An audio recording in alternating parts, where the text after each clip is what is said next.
এখন এক ধরনের হিজাবি বোরকা নেমেছে, যাহা মেয়ে থেকে শুরু করে বয়স্ক মহিলারাও পরিধান করছে ওড়না ছাড়া।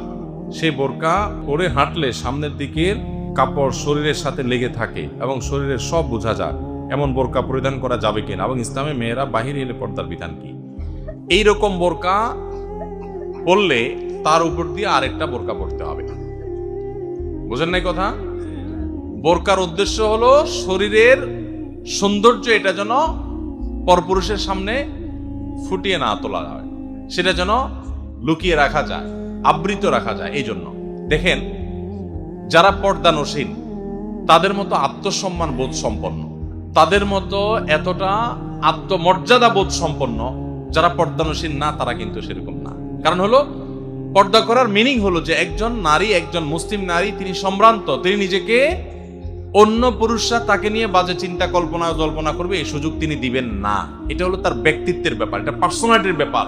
আর রাস্তাঘাটে যেখানে সেখানে তার সৌন্দর্য বিলায় বেড়াবে, আর মানুষ দেখে মনে মনে তাকে দর্শন করবে, জেনা করবে, মনে মনে তাকে নিয়ে জল্পনা কল্পনা করবে আজে বাজে। এরকম জিনিস যে করতে দেয়, তার ভিতরে ন্যূনতম কোনো ব্যক্তিত্ব আছে বলে আমরা বলতে পারি না। পর্দাটা ব্যক্তিত্বের পরিচয়ক, আর পর্দাহীনতা হলো ব্যক্তিত্বহীনতার পরিচয়ক। পরিষ্কার কথা।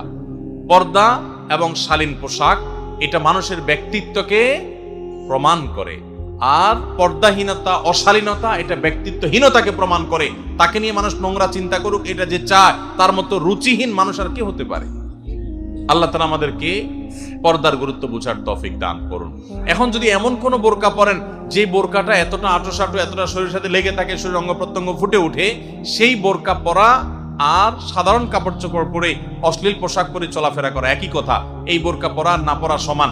এই বোরকার উপরে বরং আরেকটা বোরকা পরতে হবে।